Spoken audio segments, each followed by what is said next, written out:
अस्सलाम वालेकुम क्लास, कैसे हैं आप लोग? खैरियत से हैं? क्लास हमारा चैप्टर नंबर 3 स्टार्ट था ब्लड का। ठीक है, इसमें हमने आज नया टॉपिक स्टार्ट करना है, ए प्लास्टिक अनीमिया। ठीक है, हमने कल अनीमिया के बारे में डिस्कशन स्टार्ट की थी कि लॉस ऑफ ब्लड या डिक्रीज लेवल इन ब्लड को हम अनीमिया की कंडीशन में ले जाते हैं। तो ए प्लास्टिक अनीमिया में बेसिकली क्या हो रहा है, ए का मतलब एब्सेंस और प्लास्टिक में यानी कि जो बोन मैरो में डिक्रीज आ रहा है उसको हम कह सकते हैं ए प्लास्टिक अनीमिया। इसकी डेफिनेशन देख लेते हैं। द आरबीसीज, डब्ल्यूबीसीज and platelets count are decrease due to bone marrow aplasia. ठीक है, एप्लेसिया। और इसके अलावा क्या कह सकते हैं, lack of functioning of bone marrow. तो ये दोनों चीजें आ गई, यानी कि आरबीसीज, डब्ल्यूबीसीज और प्लेटलेट्स के काउंट को जब डिक्रीज हो रही होती है तो ये किसकी वजह से होती है? ये हो रही होती है बोन मैरो एप्लेसिया की वजह से। यानी कि हमारे पास जब बोन्स का जो फंक्शंस है उसमें भी डिक्रीज आना स्टार्ट हो जाता है, या फिर हम ये कह सकते हैं lack of functioning of bone marrow. अब इसके कुछ कॉजेज उन्होंने हमें दिए हुए कि कौन कौन से कॉजेज हैं जिनकी वजह से ये प्लास्टिक एनीमिया हो रहे हैं। एक तो है कॉन्जेंटल, इसमें फेकोनीज, इसका नाम है फेनकोनीज एनीमिया। ठीक है, सेकंड नंबर पर हमारे पास है एक्वायर्ड। एक्वायर्ड में हमारे पास जितने भी सेकेंडरी एनीमियाज हैं वो सारे आ जाते हैं। थर्ड नंबर पर हमारे पास रेडिएशंस है। इसमें कौन कौन सी रेडिएशंस की वजह से हो सकता है? एटॉमिक एनर्जी की वजह से हो सकता है, या एक्सरेज वगैरह की हो सकता है। तो इसलिए हमें कहते हैं कि एक्सरेज वगैरह जो बोन्स की करवाए जाते हैं वो लिमिटेड करवाने चाहिए, क्योंकि ये भी हमारी जो सेहत है या बोन्स की डेफिशिएंसी को डिक्रीज कर रहा होता है। इसके अलावा बोन्स को वीकनेस प्रोवाइड कर रहा होता है।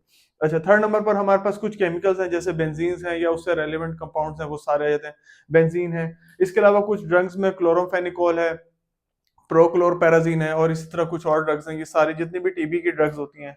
अच्छा, नेक्स्ट नंबर पर हमारे पास कुछ मिसलेनियस इफेक्ट हैं जैसे प्रेगनेंसी है, ट्यूबरक्लोसिस है, कॉन्जेंटल डिजीजेस हैं। इस तरह की डिजीजेस भी इसको अफेक्ट कर रही होती हैं। ये सारे जो होती हैं कॉजेज कर रही होती हैं ए प्लास्टिक अनीमिया के। इसके अलावा उसने हमारे पास कुछ क्लिनिकल फीचर्स दिए हुए हैं, वो हम देख लेते हैं कि उसमें क्या किया। Clinically a patient has a progressive anaemia. ठीक है, या तो पेशेंट के अंदर एक एनीमिया की कंडीशन ये आ रही होती है कि एक तो हमने देख लिया कि डिक्रीज इन आरबीसी काउंट है। ठीक है, इसके अलावा हेमोफेरेज स्पॉट्स ऑन द स्किन है। इसके अलावा स्किन के ऊपर हमें कुछ स्पॉट्स नजर आएंगे रेडिश कलर के। ठीक है, या फिर हमारी म्यूकस मेम्ब्रेन जो है वो भी इससे जो है अफेक्ट हो सकती है। अच्छा, इसमें हमारे पास जब म्यूकस मेम्ब्रेन अफेक्ट होगी तो हमारे पास जो कंडीशन नजर आएगी वो ब्लीडिंग इन, हमारे पास जो है गम्स, जबड़े वगैरह, इनमें ब्लीडिंग आएगी। अब जितना लॉस ऑफ ब्लड होगा किस कंडीशन की तरफ चला जाएगा? Decrease level of blood cause anaemia. अच्छा, इसके अलावा bleeding from the nose, epistaxis टेक्सिस जो है ये उसमें भी आ सकता है एमसीक्यूज में। इसका मतलब है ब्लीडिंग ऑफ नोज। ठीक है, इसके अलावा थ्रोम्बोसाइटोपिनिया है, फीवर है with ulcer in oral cavity, और इसके अलावा थ्रोट्स वगैरह भी इसमें इफेक्टिव हो सकते हैं। इसके अलावा जो हमारे पास ट्रीटमेंट दी गया है, इसको दिया हुआ it is treated by bone marrow transplantation.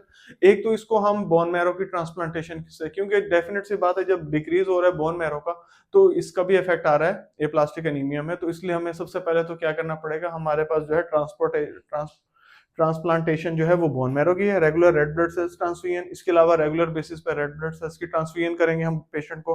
ठीक है, प्लेटलेट्स वगैरह की ट्रांसफ्यूजन करेंगे।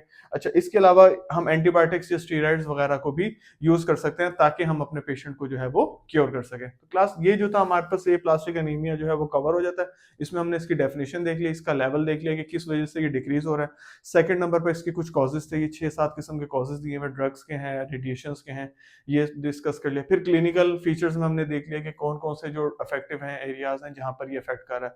और लास्ट नंबर पर जो है हमारे पास इसका ट्रीटमेंट दिया हुआ है कि हम एक तो ब्लड की ट्रांसफ्यूजन में कर सकते हैं, इसके अलावा बोन मैरो की ट्रांसप्लांटेशन कर सकते हैं, डेली बेसिस पे रेगुलर बेसिस पे रेड ब्लड सेल्स की ट्रांसफ्यूजन है, इसके अलावा एंटीबायोटिक्स वगैरह में स्टेरॉइड्स वगैरह भी दे सकते हैं, प्लेटलेट्स की ट्रांसफ्यूजन भी कर सकते हैं ताकि हम इसको कवर आउट कर सकें या इसको ट्रीटमेंट को यानी कि हम इसको क्योर कर सकें। Thank you so much class.